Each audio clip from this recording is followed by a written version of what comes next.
So, hello, good morning everyone, welcome. I would like to first thank the Creative Mornings team and to Orange Lab for this opportunity. So, my name is Bárbara and I'm here to talk to you about design management. And this month's theme, as Jürgen was saying, is backwards. And that got me thinking, what if we put ourselves in someone else's places, in someone else's shoes? So if you're a designer, put yourself in the manager's position. If you're a manager, put yourself in the developer's position. If you're a developer, put yourself in the designer's position. What is their struggle? Where do they come from?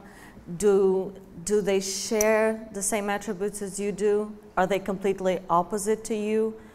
What kind of input do they bring to your work, and how do you work with each other? So design management, as Catherine Best would say, is the management of design. But obviously it goes a little far beyond just the combination of these two subjects. For me, design management is more about a methodology. It's more about a process to give the importance of the whole process of design within the development. So it's kind of more a way of looking at things. It's a way of life. It's an holistic view of the whole design process. So in a typical workplace, and for example, you would get the designers versus the managers, you would get the right-brainers versus the left-brainers, and you would get the why versus the how. And what do I mean by this? So obviously the right-brainers are the designers and the left-brainers are the managers. And the designers tend to focus on the why.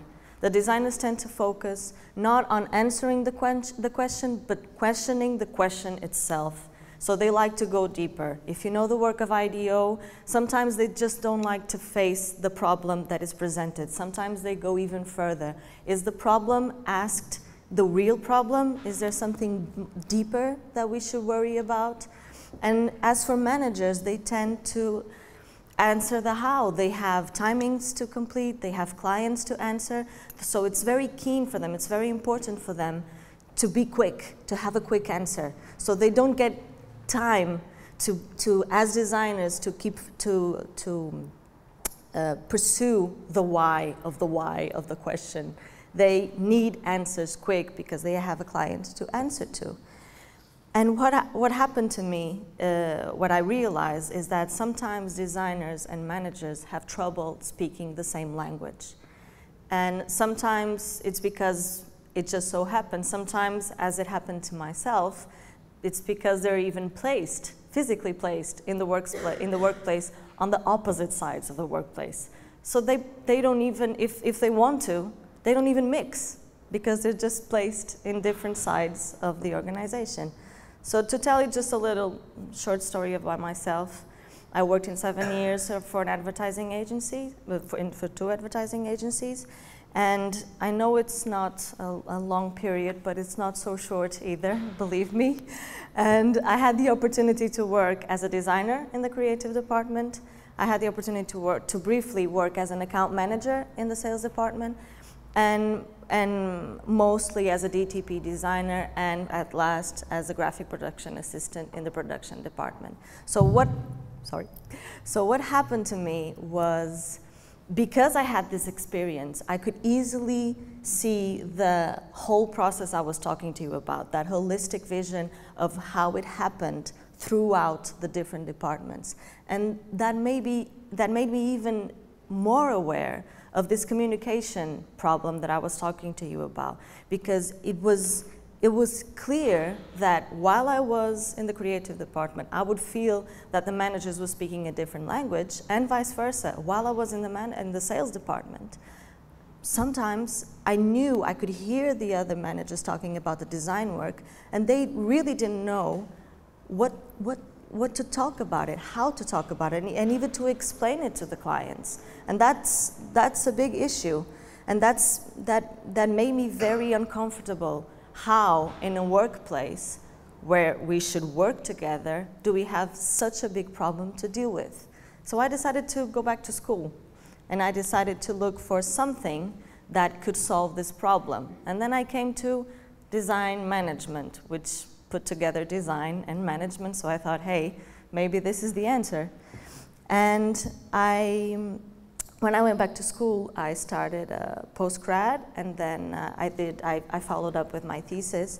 And of course, I kept my perspective as a designer, so I knew how design was important to organizations. I knew what a difference it made throughout the whole fields of intervention of design within the organization. But what was most important to me was the perspective as a non-designer, which I kind of had already a little bit, but it made me more aware of how important non-designers were to design. And it made me aware that you don't have to be a designer to make a difference, which was kind of something for me because I'm a designer.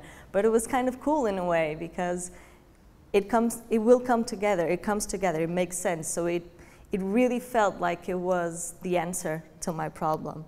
So my perception as a designer was, I can sum it up in two things. The fields of intervention of design are the same fields of intervention of organizations, and that design brings new dimensions to the organization. So towards the first thing, the fields of intervention of design being the same fields of intervention of the organization,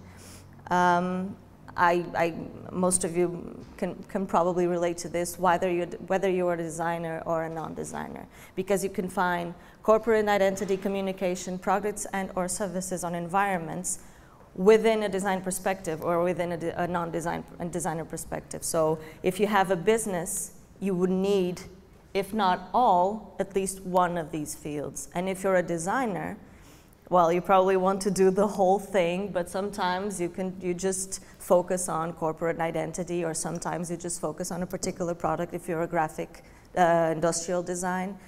But all of these fields of intervention, as you can see, are the same fields of intervention of organizations. So there was this kind of, I'm just summing it up for those who are designers. This comes very natural, but it was important for me to, after having my experience in the workplace, to confirm it.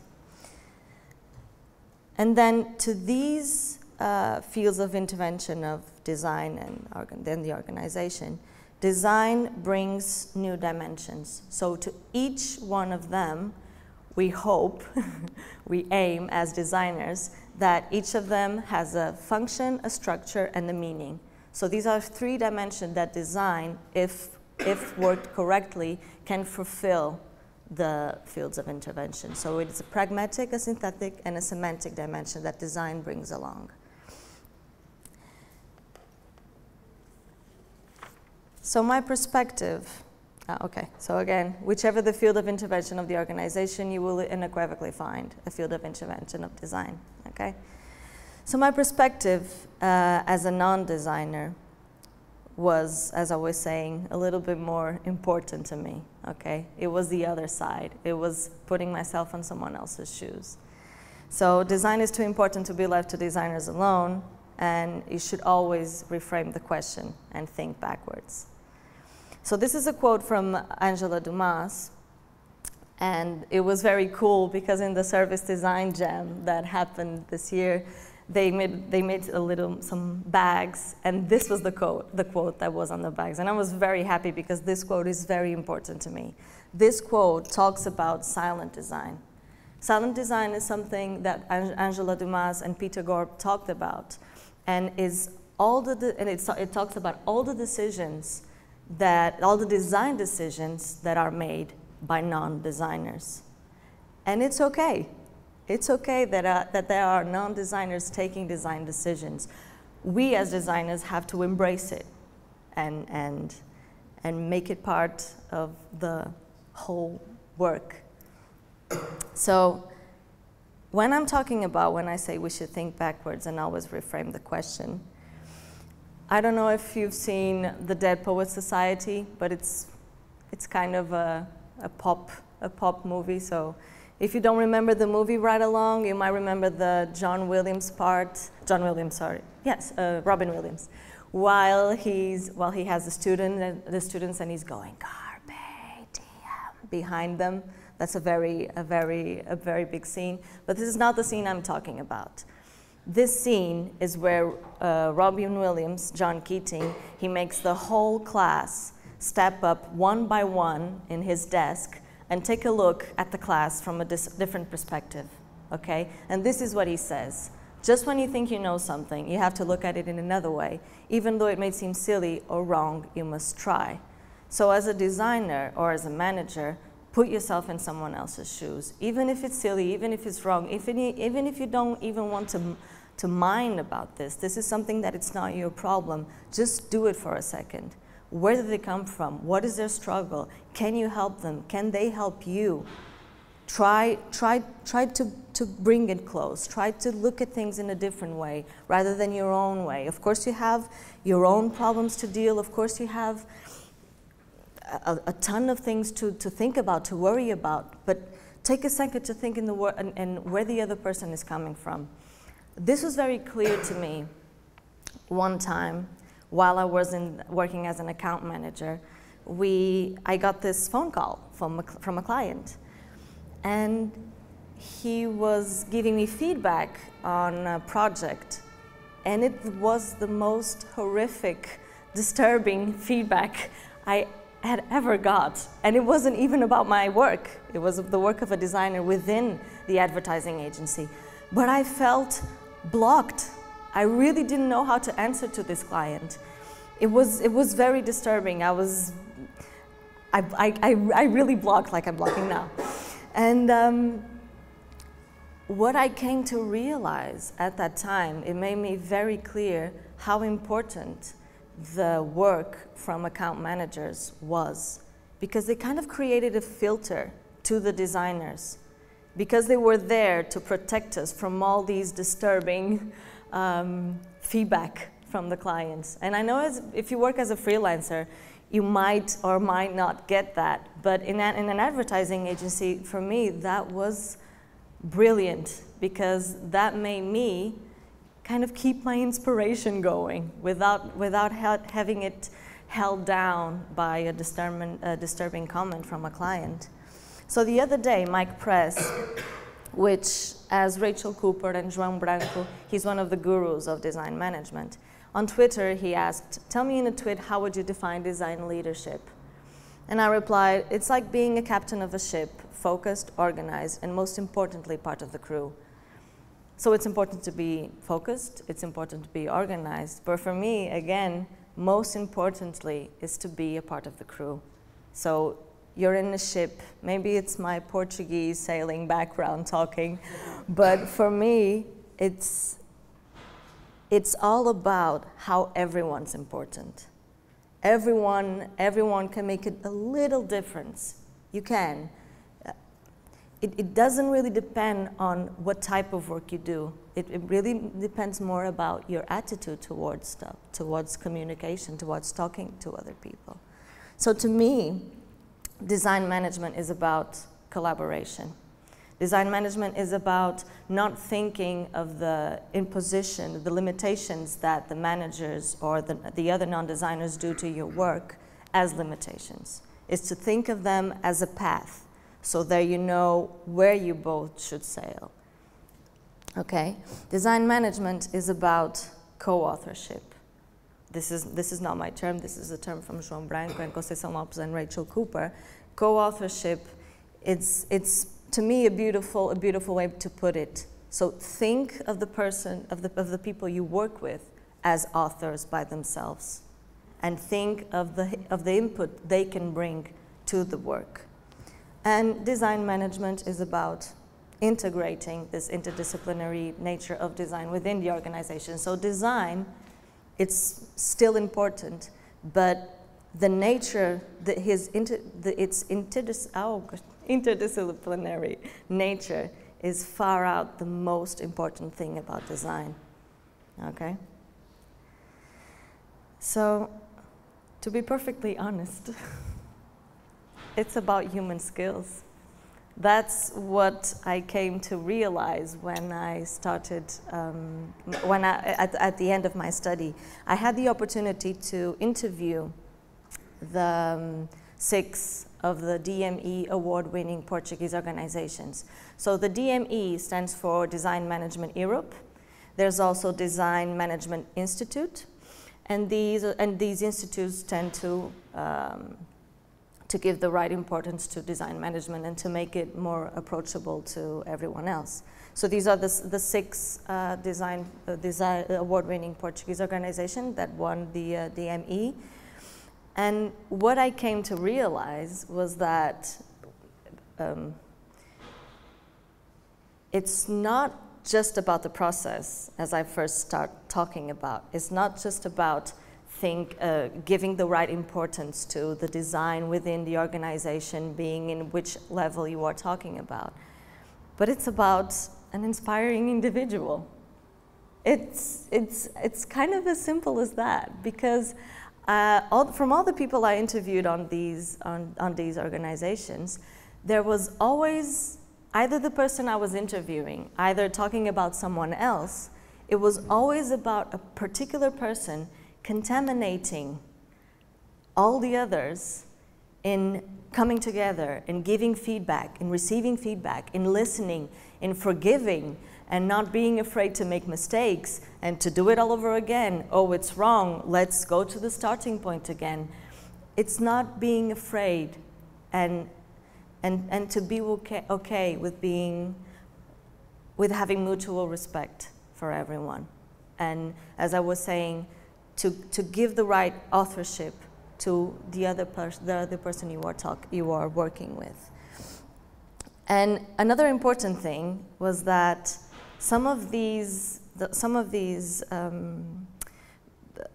persons that I interviewed, some were designers and some were not. Some were CEOs, and one of them was a designer that just went to this organization to do an internship. He was just there for an internship, okay? And he made the difference. And eventually, of course, they won the award for other things as well, but also because of his input. And he was just an intern, okay? So to sum it up as much as I can, design management is about an holistic attitude, as I was saying. So to be able to do that, you have to put yourself in someone else's shoes. You have to change your point of view. You have to look at things in a different perspective. It's about bringing designers and non-designers together. And for this to be possible, you really have to be humble. It's as simple as that. You really have to listen. And if you're very angry, just take a step back and take your time. Take your time and respect the person who is next to you, because he or she will respect you back. Because in my belief, anyone can be a design manager. I had that experience. I thought you had to be a designer or a manager, but it goes far beyond that. So taking again John Keating's words in Walt Whitman's say that the powerful play goes on and you may contribute your verse, and what will your verse be?